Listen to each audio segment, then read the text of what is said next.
By chance, Barry Jackson was looking for an English opera to put on in his Birmingham Repertory Theatre. He had built the theatre and ran it out of his own pocket, and he was gaining a reputation for putting on extraordinarily enterprising programmes of music and drama. People were beginning to talk about it and say to each other, have you seen, there's a marvellous thing at the Rep called Immortal Hour. Oh, do go and see it. It's extraordinary. It's wonderful. It's lovely. And so it got about, and it became a very great success. And that was, I had only been engaged for the two weeks, you see. But during the run of the second week, I remember A.E. Filmer, who was the resident director, coming to me and asking me who had taught me all these strange movements and things that I did as Etienne, you see. And I said, no, nobody taught me. But I had done some trainings with Dalcroze, rhythmic movements to music, and had worked them out from that. And he seemed to be very impressed. And then he came back to me again and he said, Miss Ffrangcon-Davies, Sir Barry Jackson and I would be very glad if you will join us next year as our leading juvenile. And of course, I can remember to this day, it was the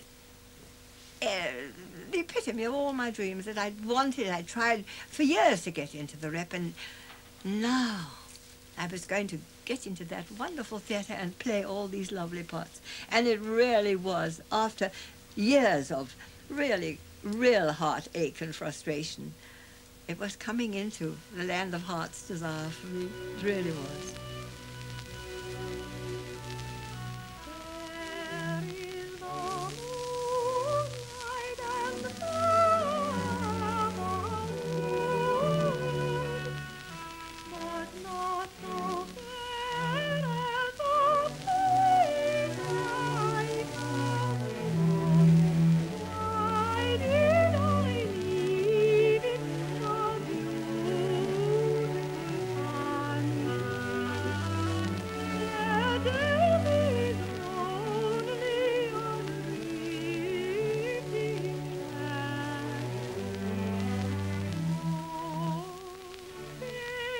Barry Jackson decided to bring the Immortal Hour to London.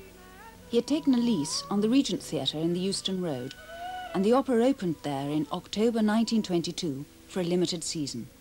It was a cult. People absolutely, I suppose they were so glad to see something of beauty and hope and removal from the grossly material world into the world, the land of heart's desire, the land of the ever young, the beauty, and the beauty of the music and the strangeness of the atmosphere.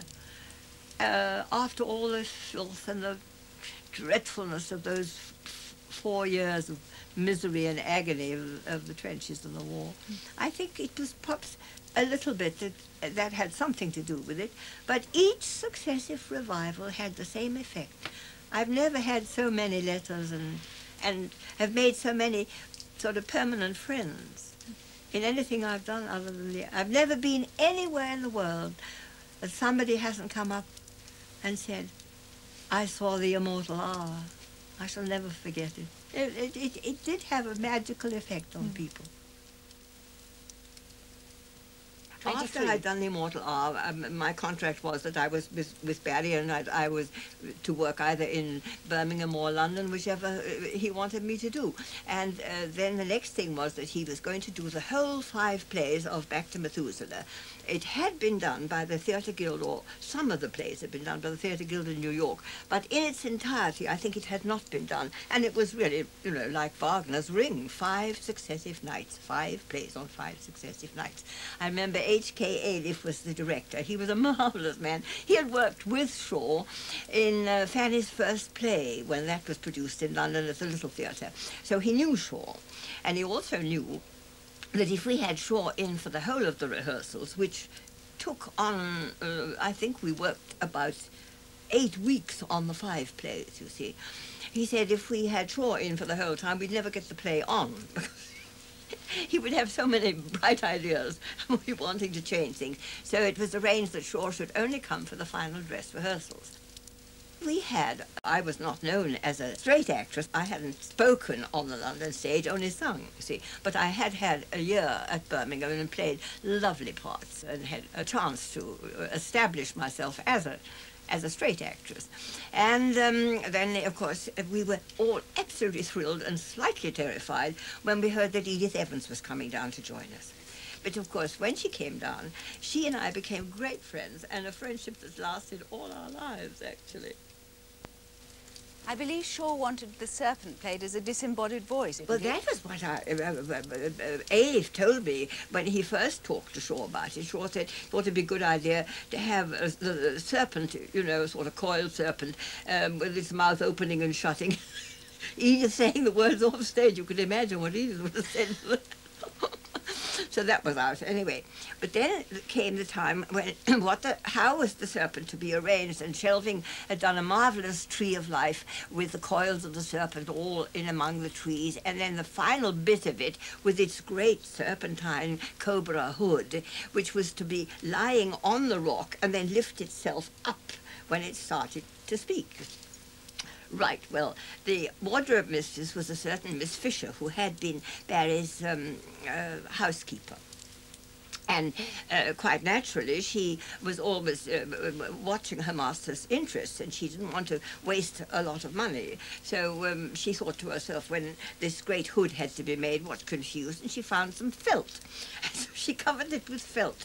By the time she'd finished with it, of course, it was so heavy that Edith could hardly lift her head from the rock, and was in a state of absolute fury and agitation. I can remember her saying to me, "I'm supposed to be a serpent, and she's turned me into a tortoise."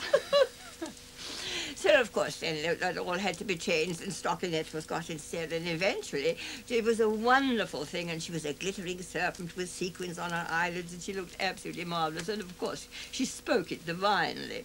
And we worked very happily together, except that when we got down to the final dress rehearsals, because Shaw only came for the last week of rehearsals. And we thought we'd done rather well. Edith and I were all pleased with ourselves, really. And Shaw came up onto the stage, and he said to Edith, "Well, I thought that I had written a really rather brilliant and witty part for you, Edith, but I haven't seen much signs of it so far," or words to that effect. And then he turned to me and he said, "Must remember, you're not singing in opera now, Gwen." We were both completely deflated and furious. And Edith said, "He always does that, he always does that. He sticks something into you just before the first night in order to know that it'll goad you into doing something," which was probably true.